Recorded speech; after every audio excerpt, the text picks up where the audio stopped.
Thank you very much for coming. So in this webinar, we're going to be going through kind of your journey through medicine. So as I mentioned before, we're going to be using something called Menti.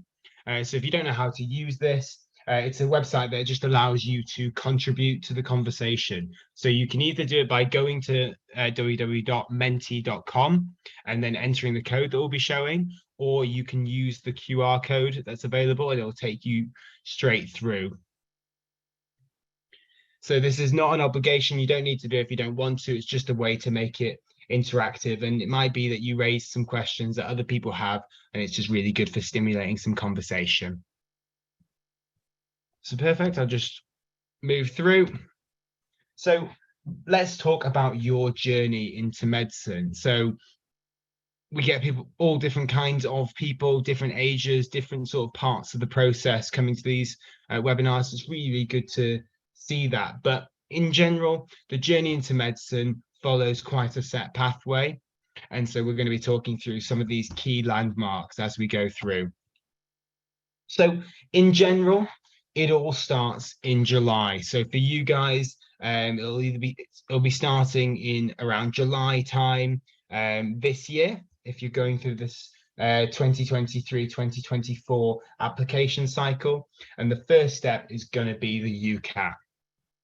And then you've got this big window between July and the end of September, within which that you'll be booking that. And we'll be talking about the UCAT in a bit more detail. And then come mid-October, that's when we're going to be thinking about personal statement. We're going to be thinking about that UCAS application. You may be getting support from schools, or you may be looking for that extra support from us as an organization, perhaps, or maybe from somewhere else. But it's a huge part of the process. And then once we've submitted that, that's when we'll be moving on to the BMAT, which, as I'll be aware, is often not taken by some students, as it's a smaller pool of universities that take that, but that's going to be taking place on the 18th of October this year, and that's an extra set of tests that we will be talking about further.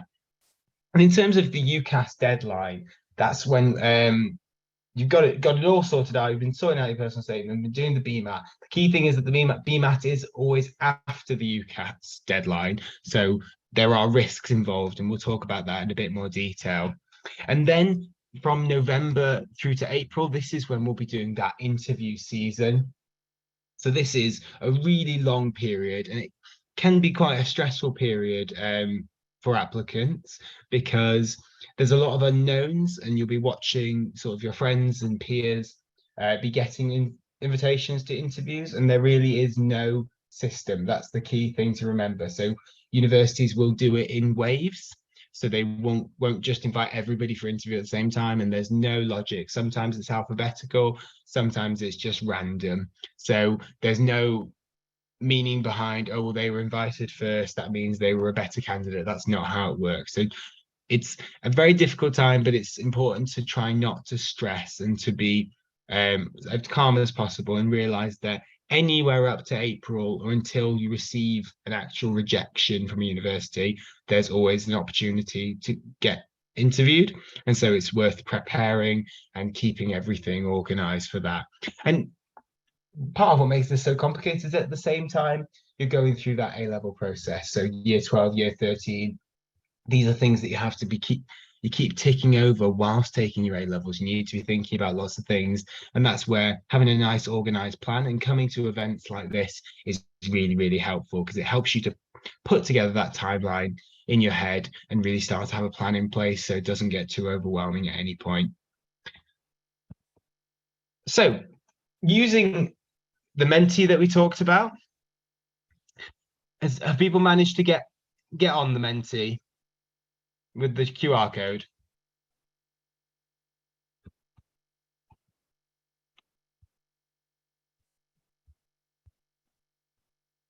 Code up.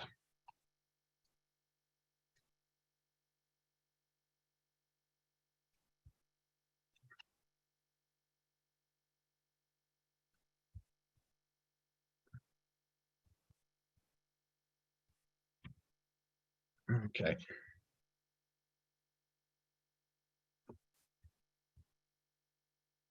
Perfect. So can you tell me everything you know about the UCAT? So what kind of a test it is, what kind of preparation is good to do. If you're not managing to get on the Menti, please write in the chat and I'll read some out for you.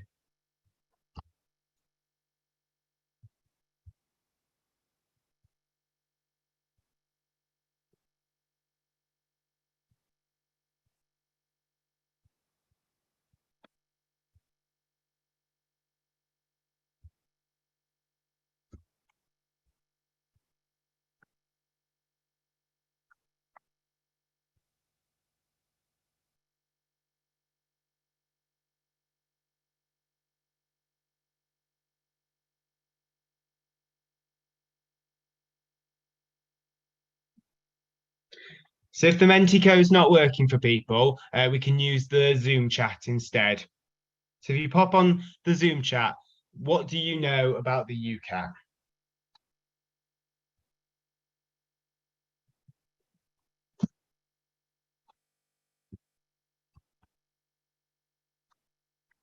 Yeah, so we've got from Zara that the UCAT is scary. That is true. And that there's a lot of time pressure and it is a competitive process.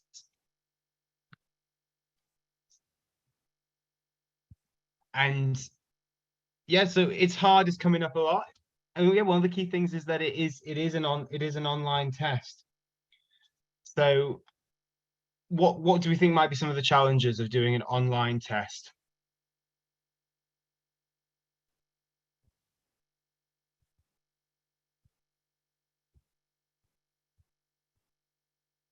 Yeah, so being unfamiliar with the layout is a big thing and using that online calculator. So that seems to be a something that's coming up. So if you look in the chat, my colleagues pop the Menti code in. So this is one that's coming up a lot is the not being familiar with using the online calculators. That's a really important one and one to be thinking about. And it's something that we work on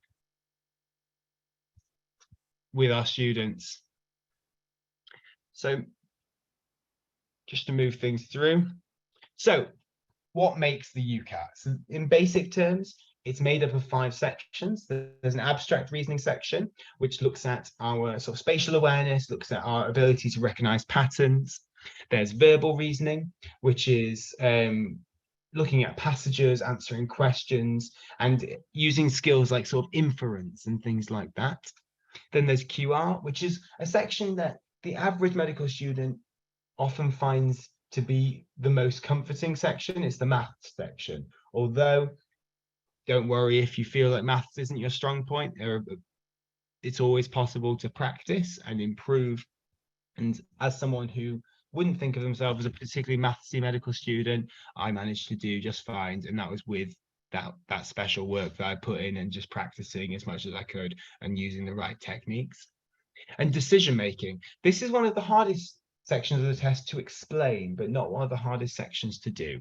So decision making looks at our ability to perform logic and it tests it in multiple methods. So with logic puzzles, with sort of spatial reasoning, all of these kind of key skills. And there's between 8 and 10 different question types within each section of the test.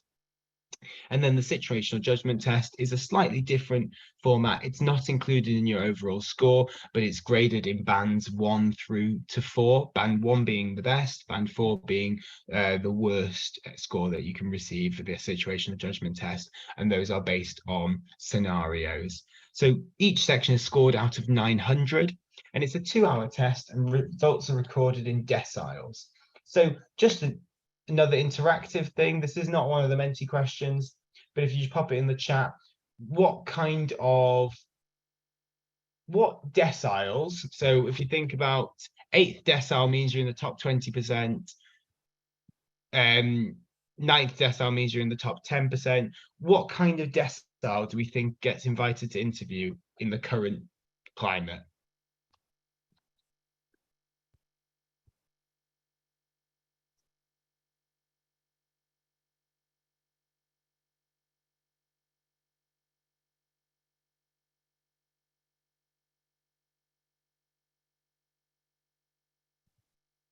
So we've got a real mixture of scores. In general, competitive score is around 2,600 plus. What we've been seeing over recent years is obviously these scores have been climbing, and that's for a multitude of reasons. But in general, the top 20% is a very safe place to be. So the top, so 8th decile and above, we tend to see those students being invited for interview. Lower than that, it is obviously possible, but it often puts you in a slightly different bracket of applicants. So it's definitely worth thinking about. So when you're looking at this historical test data, it's definitely worth thinking about what would have got me in the top 20% in recent years. And it's always worth checking each university and how much impact they put on the UCAT. So what are my top UCAT prep tips? First of all, get used to the UCAT test conditions and do it early. Make sure that you're getting used to what it's like being under that time pressure and just doing these types of questions. Don't neglect UCAT theory. So as I mentioned, there's between 8 and 10 different question types within each section of the UCAT. And it's tutoring like the tutoring that's offered by MedicMind. You may have already started it as someone who's at this webinar, but this is where we go through things like timing. We go through techniques for managing questions. We look at our exam technique as well. All of this is really important. It is not just an aptitude test that you cannot prepare for. That is incorrect and is only a rumor. And in terms of timing, focus on the timing from the beginning. So as a tutor myself, what I'll always think about is we look at question stems, we look at techniques, we look at timing. Those are my kind of key facets that I work within. So those are my top tips. So what is the BMAT?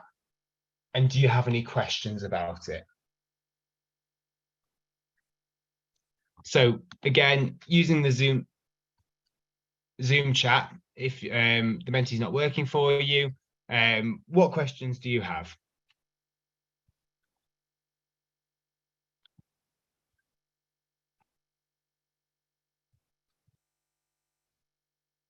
So in terms of, perfect.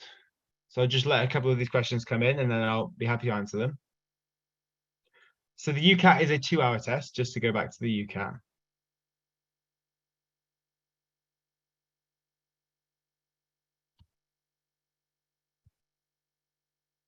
So there's a very important question from Amno, which I will come to.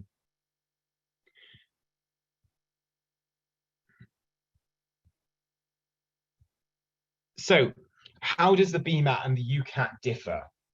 So really, really good questions, Ara. So one of the key differences is that the UCAT test requires no prior knowledge. It's a technique-based test.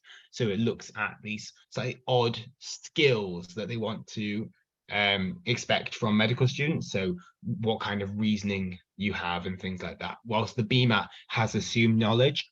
So the BMAT has assumed science knowledge and it's all based on your GCSE and A-level sciences. And so it's possible to revise and study for it in a different way. It still has a reasoning section as section 1, and it also has a essay section, which we will be talking about a bit more. In terms of, is it just Oxford, Cambridge and Brighton that use it? No, there's a few more universities and we'll talk about them in a bit more detail. Yeah, correct. It's science and maths and essay questions. In terms of how long you should be spend preparing for it, we tend to recommend sort of 2 to 3 months as a really good time, but different students have different learning styles and some take longer than others, and that's to be expected. In terms of overlap in theory, there is overlap, especially between section 1 and of the BMAT and the sections of the UCAT. That's definitely true. In terms of the topics that the essay portion will include, the skill with the BMAT essay is the way you write the essays. So the topics, it is good to practice and learn about the different kind of topics that can come up. But in general, what they're looking for is your essay skill and your ability to form a narrative. So that the topic is essentially less important than in, say, other essay subjects. Should I do it, Beth? That's a very good question. It's maybe answered by the universities that we talk about. In terms of BMAT being scrapped, this is a good question and something that we've been talking about for a while. So for this year, you should do the BMAT as normal. It's next year that there's going to be a change. So if you're a candidate for next year, that's a different conversation. But for this year, it's still in place. So the basics of the BMAT. So it's made up of 3 sections. Section 1 is thinking skills. Section 2 is science and maths, and section 3 is the essay section. It's a 2-hour test, and scoring is on a scale of 1 to 9 for section 1 and section 2, and then you're scored 1 to 5 for content, and then A, C, or E for English in section 3. And then average score is about 5. So the test is after your application, so the 18th of October this year, so that is worth bearing in mind, and as I mentioned, can create risk. It's important to note that for this year's admission, there is no change to current assessment. So they are all still using the BMAT, all the universities, and you should take it if you're planning on attending those universities. And you should continue to prepare to sit the BMAT if the medical school requires it. So universities that require the BMAT for medicine. So it's Cambridge and Oxford, and then there's Leeds, Brighton and Sussex, Lancaster, Imperial College London, and UCL. So I hope that answered that question. So what are my top BMAT preparation tips? So you have to work on your technique and not just past papers. So past papers are a fundamental part of preparation for BMAT because you've got to get used to the style. But you need to be thinking about your BMAT technique, and that comes from studying the material, being able to apply that knowledge, and this is something that we work on with our students in our tuition, and then applying that knowledge directly to those past papers once you're happy with the technique. Make sure you're starting before September. So if you are someone who's doing the UCAT and the BMAT, what I would absolutely recommend is that you start tuition for both or start preparing for both, and you do a higher intensity of the UCAT, get the UCAT through, and then move straight into your BMAT preparation. So as I mentioned, 2 to 3 months is a really sort of happy medium. A key way to revise is revising GCSE science and maths with some A-level content as well. And make sure you're getting feedback on essays. So we have a BMAT essay marking service that we provide as well, but you can get that essays marked elsewhere as well. And just friends and family marking it as well is really important because it works on your written communication. So what is good work experience? So a key thing with work experience is that it's in a clinical setting, it's observational, so making sure you're seeing things, it's practical, it's more than one day, it's in more than one place, and it's in more than one role. So what that means is that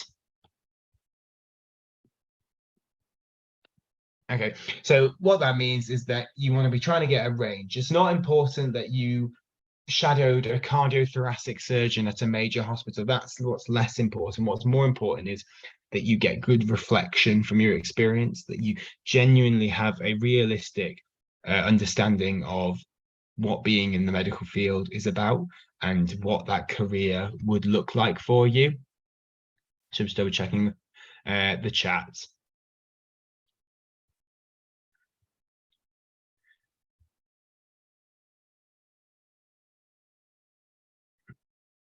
So the BMAT as with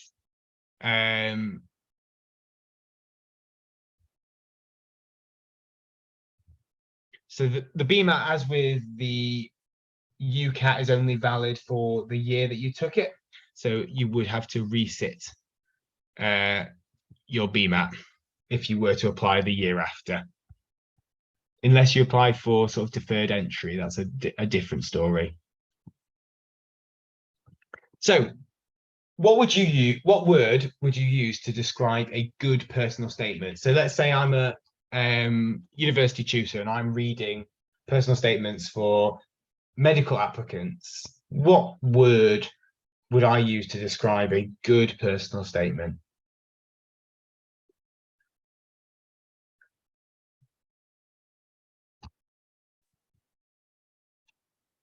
Passion, that's a brilliant one. Yeah. Holistic, insight, unique, all good things.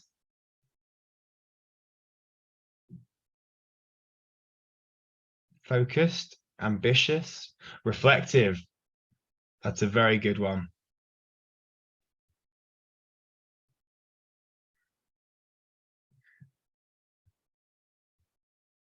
Yeah, perfect. Personalized, fantastic. So in terms of concise and focused on medicine, one of the one of the key things is that they want to know that you want to do medicine, but they also want to see you as a person. Yeah, so shows the personality of the person. That's a really, really good one. So they want to, one of the key things is with the interview as well, your personal statement can often drive the discussion at the interview. So that's something to remember when you're putting together your personal statement. You want to tell your story. And this is what we talk about with our interview tuition and our personal statement tuition, is talking about there's a lot of things that students don't quite realize how important it is and how much it shaped them and how important it is. So I had a student who, when we spoke at interview, he told me all of the sort of things that he thought that I wanted to hear. But then when we actually just spoke about life, it turned out that he had been a manager in a coffee shop, even though he was sort of only 17. And actually, we were able to convert a lot of those experiences into sort of a good personal statement and a really, really interesting set of interview answers that really told his story and showed his skill set. And so it's little things like that that we can really help with, and that it doesn't always need to be completely medicine focused. It can be structured in a way that tells a really fascinating story about you as a candidate. In terms of a graduate personal statement, one of the key things is obviously talking about experience and showing that you've developed much more than as a 17-year-old. So sort of talking about your post-school experience and sort of what you've been involved in, talking about work experience and things like that is really much more important. And sort of talking about how your motivation for medicine hasn't changed, hasn't faded. It's still as strong as it was before. So some really, really good examples there. Sorry if I haven't got so personal statement OS is still in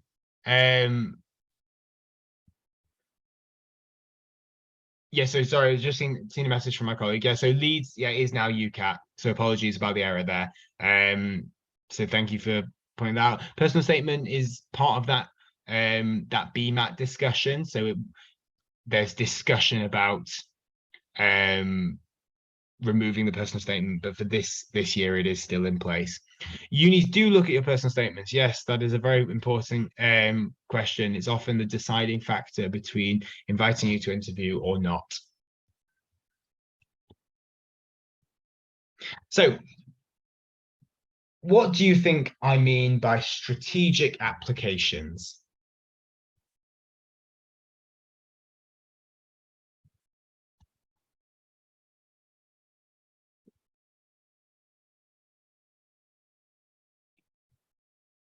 Yeah, so applying where you have the highest chance of getting in.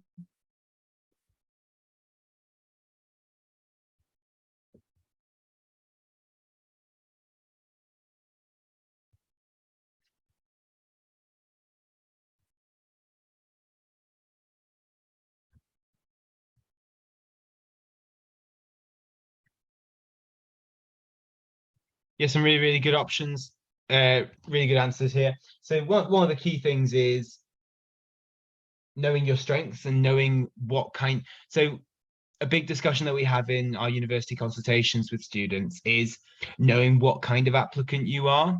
So knowing the strength of your GCSEs or sort of predicted grades, knowing your strength of your work experience, knowing the strength of your UCAT score, knowing your personal statement, knowing how you think you're going to do an interview and things like that. All of these things are collated into data, and we can calculate the best thing. And also applying where you want to go. Never just apply to medical school when you have absolutely no interest in going to that university. That's not what this is part of. It's a holistic discussion that we have with students about spreading risk. So applying to places that have different requirements, so for example, if we think our UCAT score is really good, we might apply to a couple that have really, really high UCAT scores, but we wouldn't apply to all of them, because there is always the minor risk that your UCAT was not as strong as you thought it was once the final scores come out. So that's all about spreading risk. There was an interesting question that just came in about, do you put... Oh, sorry, I'm just viewing someone else's screen. Not sure what's happened there. I'll just get my presentation back up. Not sure what happened there. So a question that came up was, how do you put your UCAT score on your application? So your UCAT score is sent directly to the universities, so that's not something that you need to put on the thing. You do get your UCAT score directly after taking it, but you obviously don't know how other people did. There is a sort of a list that does come out of like the deciles so far, but then people take it all the way up to September. So the final scores don't come out till later. So it's always a bit of a risk. Yeah, so the average scores come out later. So thank you. I've got some very good agents in the chat who are ahead of the game with questions and answers. So that's fantastic. So again, making strategic applications is really important. So who can tell me the difference between MMI and panel for an interview?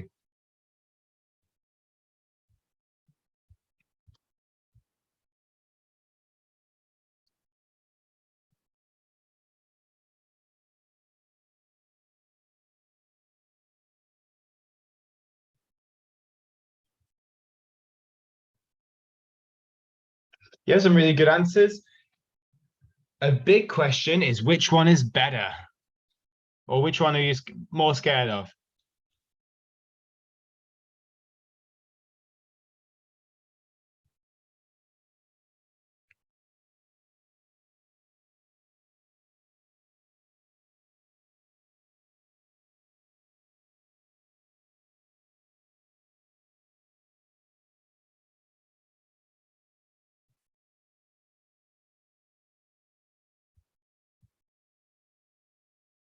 Yeah, some really interesting perspectives.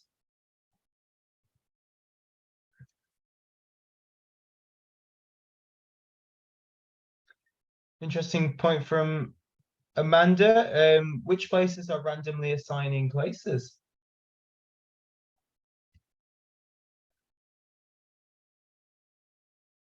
So multiple mini interview is stations, as we've mentioned, as we're showing here. So it's a great opportunity to... Okay, so it's a great opportunity to start fresh, as multiple people have said. So you're working your way through stations. They vary in length. Some do these, they do lots of short ones, so they do lots of, say, like 5 minutes. Other ones do smaller number of stations, but each is longer, so about 8 minutes. So I'm a Sheffield medical student, and we do MMI, and it's done in a ward-based setting. So you go into our fake ward and you open the curtain and you sort of come in, and we have a mixture of interviewers as well. So one of the key things is that they want to see how you interact with different people. So there's a medical student who's one of the people, and that's an ethical scenario discussing kind of these kind of things. Then there might be a GMC station with one of the doctors. So you get a real mixture, and it's a really really enjoyable day. If you've sort of prepared properly and you feel comfortable, it can be sort of quite an enjoyable experience and nothing to be really worried about. Panel has a different structure, obviously, as other people have mentioned. If it's going well, it's going well, and you don't have to leave, and you can get really comfortable with those people. And so that can be a really great opportunity. But again, as other people have said, there is a bit of a fear with the panel that if you feel like it's not going very well, it is a little bit hard to break out of that one. So they have advantages and disadvantages, but the preparation is fundamentally the same. This is something that I often work with my students on, that there is no MMI prep and panel interview prep. So the questions, once you break them down into their component parts, are the same. They talk about the same issues. As you can see here, these kind of hot topics, these kind of medical ethics, NHS structure, medical ethics, data interpretation, communication, all of these key things can come up in either format. So the preparation that you do should be the same throughout, but you should be getting used to this idea of restarting, reintroducing yourself. And MMIs will often have a bit more of a role play scenario based structure. So you may be asked to do more active processes rather than just discussing the issue at hand.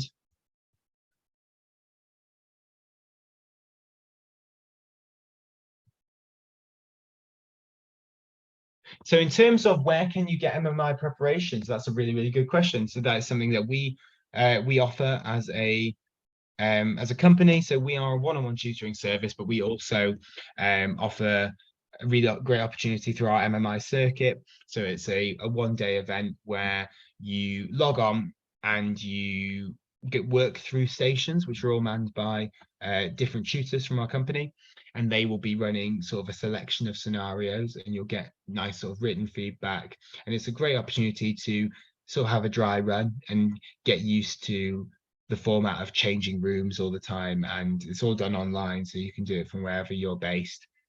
And it's just a really good opportunity to get some feedback, helps to improve, and then you can take that feedback into the one-on-one tuition which we offer, which really sort of focuses on those 4 areas of interview tuition. So looking at the personal, looking at your knowledge, looking at your skills, and then looking at university specific things. So sort of, why do you want to go to this university, and questions like that. Sorry if I haven't answered anybody's questions. We will be sort of keeping an eye on the chat, but we will sort of continue to move forwards. So in terms of applying as an international student, your application is through UCAT, but it's really important to check the minimum entry requirements, and you are still required to take the UCAT and BMAT, and you will often be expected to get a higher score than the domestic applicants, and that has always been the way. That's not a new thing. The courses are more competitive because there's a smaller number of people. One of the key things is that you do join the normal cohort. There's no sort of separate international student cohort. You do go into the normal cohort. There's just an allocated number of places that are available for international students, so the standard is higher and the applicant pool is larger because you can apply from any of these countries.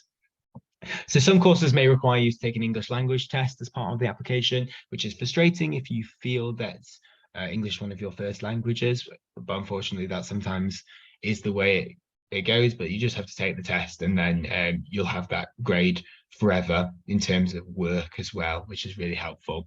In terms of funding and fees, you will have to check with the specific university, and you will have to check what their specific relationship with your country of origin is. Unfortunately, different countries will have different deals, and that is based on trade law, unfortunately, and not an area that we work within.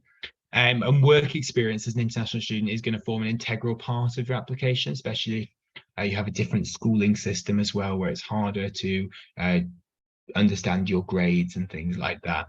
And make sure you're reading about the NHS and hot topics, because I work with quite a lot of international students, and one of the key things that concerns them is that their understanding of the NHS is going to be challenged and pushed at the interview, and that is correct because interviewers will want to make sure that you are familiar with the structure within which you will be a medical student and also working as a graduate. So it's really important to be clued up on how things work.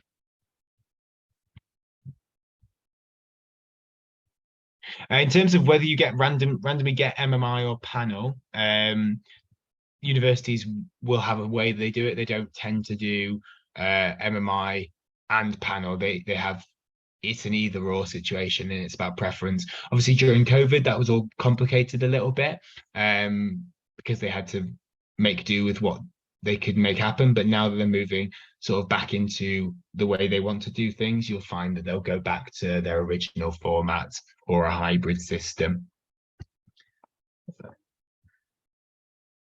So what questions do people have about applications? So I know that there's been lots of complicated questions. If you're, as a general thing, in a webinar full of 202 people, which is fantastic to see so many people, if your situation is incredibly sort of complicated and you have a very specific question, please feel free to sort of email us at info@medicmind.co.uk, and we can take the time to actually look at it and maybe have a phone call with you to discuss it.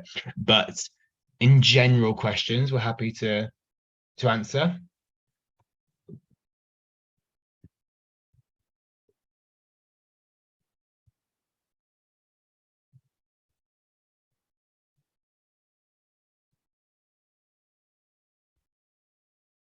You cannot reuse a personal statement for a previous year because it will flag up on their software as plagiarism. You can't apply to more than 4 medical schools within UCAT.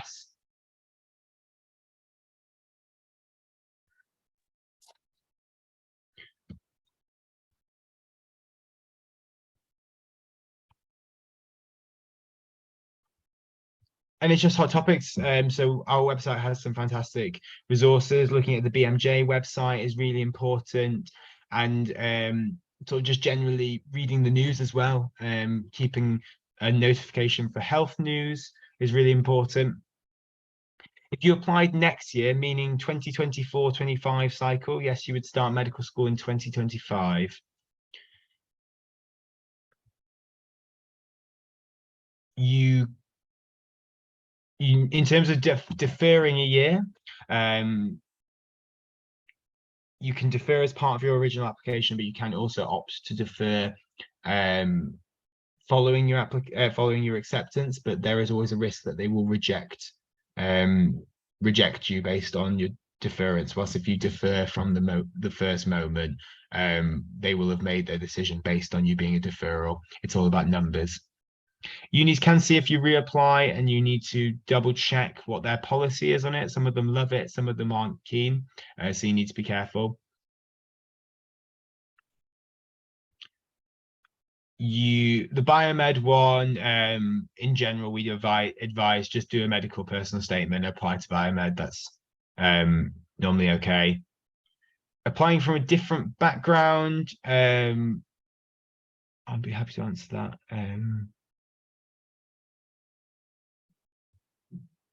Interviews begin from November time.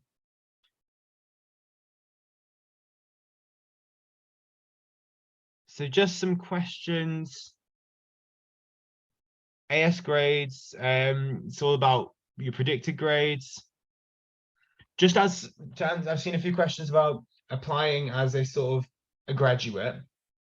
So I'm a graduate, so I did political science at the University of Birmingham, and then I applied to medicine, and I'm actually on the undergraduate medicine course at Sheffield. So there are sort of lots of routes available, and that's a whole sort of another talk really. But it is possible. The key thing is just talking about passion, making sure that you're doing all the right work experience, keeping your science up if you can when you have time. And in terms of sort of reapplying, there's, again, that's a whole nother sort of discussion. It is possible. So I did require GCSEs, yes, and I did require A levels. So that's a big thing. So I still had to have an A and 2 Bs at A level. and I had to have 7 A's at GCSE. So if you're trying to get round sort of poor GCSEs and A levels, applying as a graduate to a graduate program is really your only option, or resit everything. Unfortunately, that's the way they've sort of set it up. But if you just are a grade or so short, going for graduate and then the undergraduate option is a viable option. In terms of this, the medicine with a BTEC and 2 A levels, have to double check that, but in general, the requirements are 3 A levels from most universities. And that's advice that you should have received, I think, sort of when you were picking things like that. 3 A levels is the standard.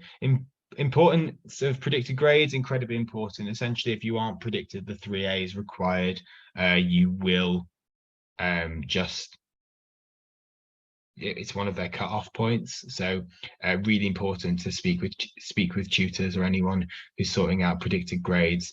You will need to sort of try and push that. In terms of these, any tips for students who are reapplying this year? That question's come in about 20 times. As I mentioned, it's a really complicated discussion. You need to look at each of the universities and see what their policy is about reapplying, see if they have any specific requirements, whether they like it, whether they don't like it, what your options are, whether you need to resit some exams. One of the key things is, reason why it's not a very easy topic to talk about is there are lots of reasons why people don't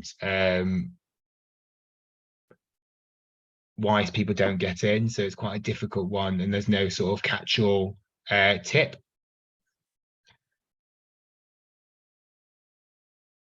And that's why it's very difficult to talk about. But in general, resitting things is obviously always helpful, but you got to reset them in a certain strategic way.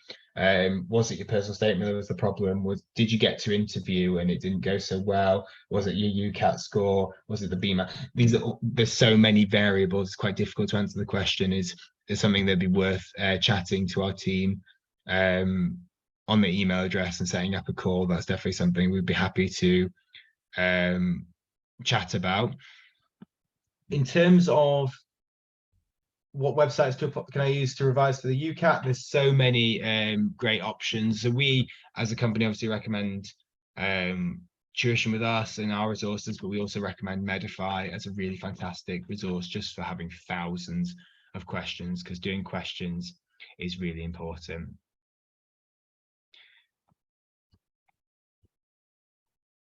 If you're applying with A levels, you still need to meet the GCSE requirements. All these courses will have GCSE requirements that you do need to have. Is not doing A level maths an issue? Absolutely not. I'm a big fan of that. I didn't do GCSE maths. I didn't really like maths that much, and I've been absolutely fine. So don't worry about that. As long as you're doing chemistry and then another science, so either physics or biology, that's absolutely fine. How much medicine work experience is needed? So I'm sorry if I'm missing questions. Obviously, there's sort of hundreds of questions coming in, so I'm trying to get them as much as I can. So in terms of work experience, how much is relevant? I think 2 weeks is good, as long as you are able to discuss and reflect and make it sort of relate to how you have developed as a person. Books that I recommend for wider reading, I will stick some books in the chat as we when we sort of finish up. I'd be happy to pop those on. Work experience on a ward doesn't need to be. You can work. I did work experience with a nurse on a homeless shelter. So in terms of things that are available, do what you can. Great opportunity is if you can do train up as some kind of healthcare assistant or carer if possible. I know that you have to be over 18 for most of the roles, but there are sort of assistantship roles and things like that you can get involved in. There's virtual work experience is fine, as long as you are able to relate it and show what you reflect, your reflection about it. So virtual work experience, they understand that different people have different abilities to get work experience, and that's absolutely fine. Virtual work experience, there's lots of it available sort of around. We have some virtual work experience as well as Medic Mind, and we also have some in-person work experiences that you can find on our website. In terms of sorry, there's just so many questions, it's hard to get to them all. Wider reading's not, it's all about sort of showing that you are interested in medicine. It's not about hitting a certain list of things. It's showing that you have a perspective and you've been able to apply that to your sort of personal statement, and things like talking about it in an interview is really important. So just keep an eye on that. So we have some free resources as well. So we have a UCAS guide, we have a university comparison tool, and we also have UCAT, BMAT, and interview guides, and these are all available on our website.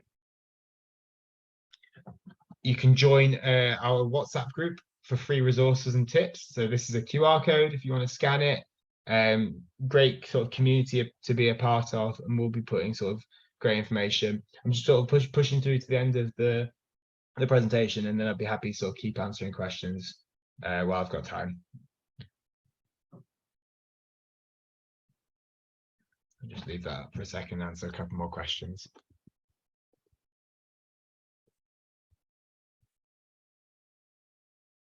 Yeah, so I'd be happy to pop some books on at the end.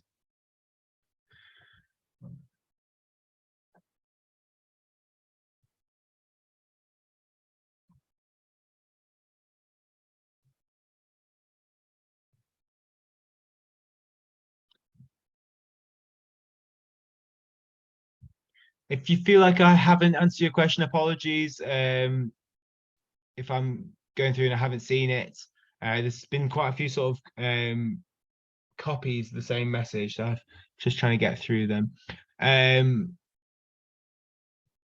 In general, other than sort of Oxford and Cambridge and a couple of universities, they're all 3As. So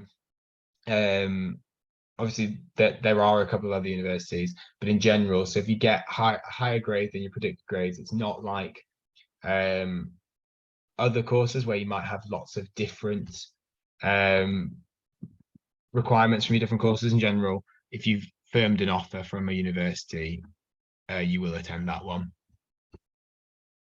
Work in a lab is really good. Sort of what you can get. I would do your mocks first, Beth, rather than doing the UCAT prep. If your mocks are in 3 weeks, book your UCAT end of August time, and then you've got absolutely plenty of time. So big advantage for you guys is obviously that you don't have AS levels anymore in quite the same way. So I had AS levels, so those were very, very important exams for me. So it's quite difficult to focus on the UCAT until those were finished. Whilst because you guys just have mocks, it's a little bit different, which is really, really good for you guys, and you should use that to your advantage. Extremely high UCAT is very valuable, and there are sort of sneaky ways that you can get through it. Again, some really specific questions. If we can try and keep them sort of within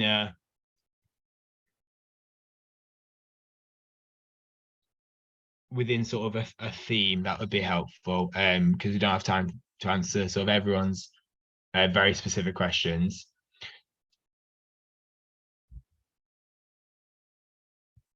Medical ethics study tips. Read about these scenarios, practice talking about things with family, with friends, just getting used to talking to people about medicine is really important.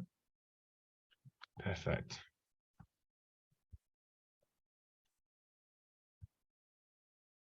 So how can Medic Mind help you? Just to sort of wrap up, we offer one-on-one tutoring, and it's completely personalized and it's tailored for you. So all of our techniques for the UCAT were developed from our founder, Kunal, who scored 900 in each of his sections. So a near perfect UCAT score. And so he took what he learned and he developed the Medic Mind strategy. And that's what we as tutors are teaching from. So we have loads of resources, loads of questions, over 8,000 questions to be working from. We have an AI generated dashboard as well that you'll receive access to as one of our students. And in terms of the experience, all of our tutors are current medical students who are sort of a wealth of knowledge in terms of the application process, but also just about how to prepare for the UCAT and what you should be doing to get through. And you get regular progress experts updates constantly sort of throughout the process. And these are really sort of proven techniques. And our average score last year was 2,840.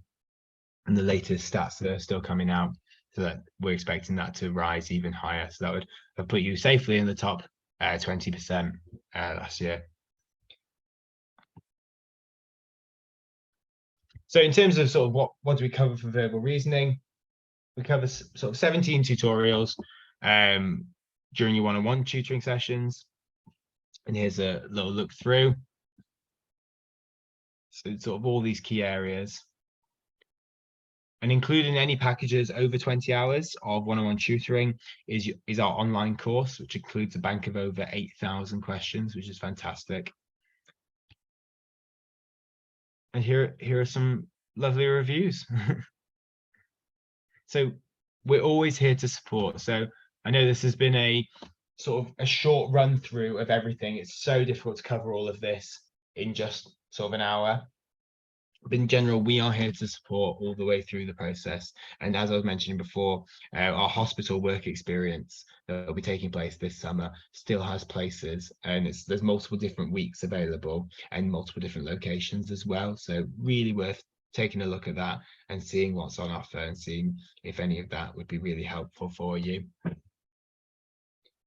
And if you want to find out more, you're more than welcome to visit our website. It's full of fantastic information, and we would also be happy to sort of have a phone call with you if you wanted to give us an email about any questions you have, anything that you're wanting help with, or any support that you're looking for in your preparation for this process. That's definitely something that we'd be happy to help for.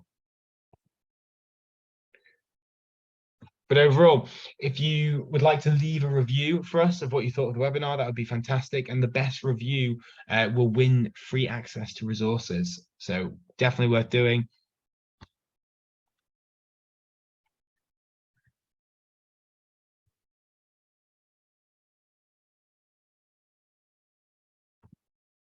So in terms of how long this would all take, I tend to work with students for, as I mentioned, about 2 to 3 months, and I tend to work with them for between 20 and 40 hours, depending on how much support they're looking for from me. But in general, 40 hours is kind of our gold standard of tuition, where we're able to cover sort of everything and do lots of mocks together as well. Whilst 20 hours is much more setting lots of homework for self-led work. Perfect.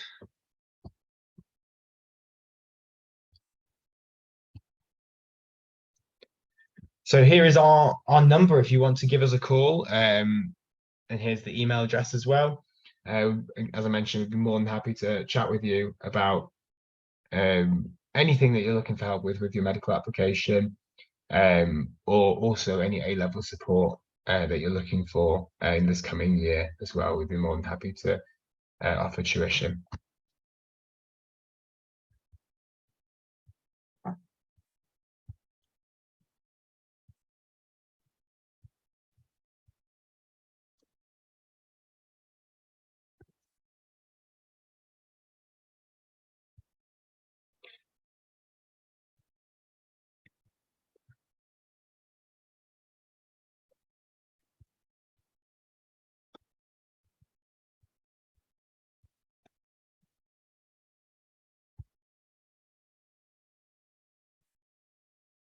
So I'm just gonna stop sharing. I hope you guys have got the information there.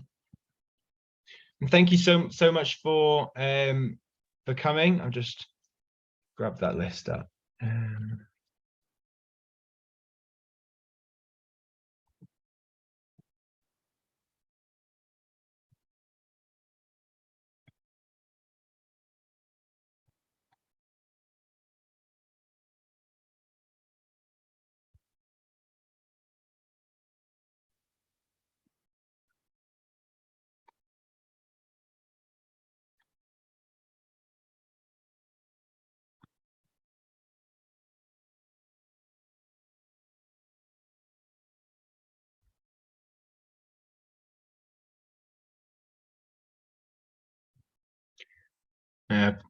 Apologies, not able to find that.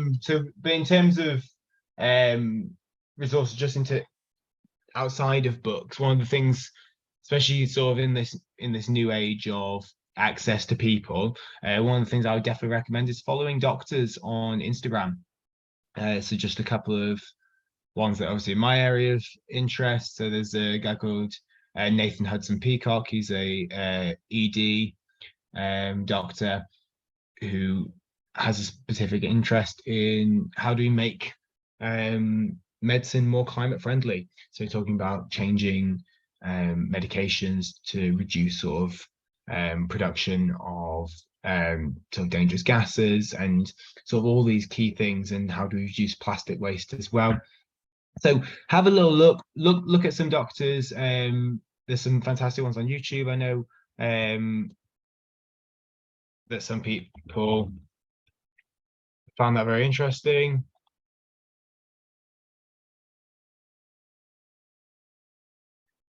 Oh,